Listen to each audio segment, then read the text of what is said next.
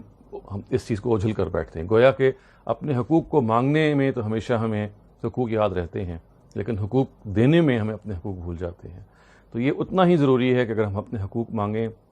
دوسروں سے مدد مانگیں، تو جب ہمارا اپنا موقع آئے تو ہم بھی اس فرض سے پہلو تہی نہ کریں، اس سے کنارہ کشی اختیار نہ کریں، ورنہ وہی انسان کی جو معاشرہ ہے، اس کی جو تنظیم ہے وہ کھٹائی میں پڑ جائے گی۔ تو خواتین حضرات، یہ سورہ نساء کی پہلی آیت، جیسا کہ استاد امین حسن اصلاحی نے ہمیں بیان کیا اور سمجھایا، یہ معاشرے کی تنظیم کے اتنے اہم اقدار بیان کرتی ہے کہ اگر ہم اس پر صرف کان دھر لیں اور صرف قرآن مجید کی اس بات کو اپنے ذہن نشین کر لیں کہ ایک خدا اور ایک آدم، یہ دو ہمارے محور ہیں، ہمیں اس کے نتیجے میں خدا کے ساتھ جو تعلق استوار کرنا ہے اور ہمیں اس کے نتیجے میں آدم انسانوں کے ساتھ جو تعلق استوار کرنا ہے، اس میں کوئی فرق نہیں ہونا چاہیے، اس کے اندر برابری ہونی چاہیے۔ اور اپنے ہاں خاص طور سے خواتین حضرات، جب ہم اپنے ہاں زندگی کی مختلف شعبوں میں کام کرتے ہیں تو اس میں بھی برتر اور کہتر کا معاملہ نہیں ہونا چاہیے۔ ہمارے ہاں ایک چوکیدار کا، ایک قاصد کا، ایک ملازم کا جو سٹیٹس ہے، جو انسانی حیثیت ہے، وہ وہی ہے جو کسی نہ کسی بھی شخص کی ہو سکتی ہے، خواہ وہ مملکت کا سربراہ کیوں نہ ہو، خواہ وہ کسی بھی درجے میں کوئی بھی پہلو کیوں نہ رکھتا ہو، کوئی بھی برتری کیوں نہ رکھتا ہو، وہ دنیاوی برتری ہے، وہ برتری صرف رسپانسبلٹی کی برتری ہو سکتی ہے، لیکن بطور انسان ہونے کے اس میں کوئی فرق نہیں ہے۔ اور ہمارے جو شاعر نے کہہ دیا کہ ایک ہی صف میں کھڑے ہو گئے محمود و ایاز، تو وہ کیا کہنا چاہ رہے تھے؟ وہ اصل میں یہی بات اجاگر کرنا چاہ رہے تھے کہ جب آپ ایک صف میں خدا نے ہمیں کھڑا کیا اپنے آگے نماز کی شکل میں، تو کوئی تفریق نہیں کی، تو جب ہم خدا کے آگے ہم برابر ہیں تو ہمیں آپس میں بھی ایک دوسرے کو برابر سمجھنا چاہیے، اپنے اندر یہ عاجزی پیدا کرنی چاہیے کہ میرے اندر جو کمی ہے، میرے اندر جو فلاز ہیں، میرے اندر جو شارٹ کمنگز ہیں، ان کو میں ہی جانتا ہوں، مجھے ان کو درست کرنا ہے۔ میرے ساتھ جو دوسرے لوگ ہیں جن کی ظاہری حیت کی وجہ سے میں، یا ظاہری نسل کی وجہ سے، یا کسی بھی پہلو کی وجہ سے میں ان کو اپنے سے کمتر سمجھ رہا ہوں، یہ ایک ایسی زیادتی ہے جس کا مجھے حق نہیں ہے، اور یہ اصل میں تکبر کے ضمن میں آتی ہے، ایروگنس کے ضمن میں آتی ہے کہ آپ کسی کو کمتر سمجھیں اور اپنے آپ کو برتر سمجھیں، اپنے آپ کو خدا کا حقیر بندہ سمجھیں۔ اس کی وجہ یہ ہے کہ ہم جانتے ہیں، جیسے کہا نا، من آنم کے من دانم، کہ ہم وہ ہیں کہ ہم ہی اپنے آپ کو پہچانتے ہیں کہ ہم اندر سے کون ہیں۔ آئیے اپنے اندر یہ شعور پیدا کریں کہ ہم نے اگر کوئی کسی بھی قسم کا عیب تلاش کرنا ہے تو وہ اوروں میں نہیں کرنا، وہ اپنے میں کرنا ہے۔ ہم نے اگر کسی کو جج کرنا ہے تو وہ اوروں کو نہیں کرنا، اپنے آپ کو کرنا ہے، کیونکہ یہی ہمارے مذہب کی تعلیم ہے، یہی ہمارے دین کی بھی تعلیم ہے، یہی قرآن کی تعلیم ہے، اور یہی ایک صالح معاشرہ اور اس کے نتیجے میں ایک صالح ملک کو وجود میں لانے کا باعث بنتا ہے۔ استاد امین حسن اصلاحی کی اس تفسیر کو آپ ضرور اٹھا کے دیکھیے، جیسا کہ میں نے عرض کیا، سورہ نساء کی پہلی آیت میں انہوں نے یہ اصولی کچھ باتیں بیان کی ہیں جن کی کچھ میں نے آپ کے سامنے تفصیل کی۔ اقول قولی ھذا واستغفر اللہ لی ولکم ولسائر المسلمین والمسلمات۔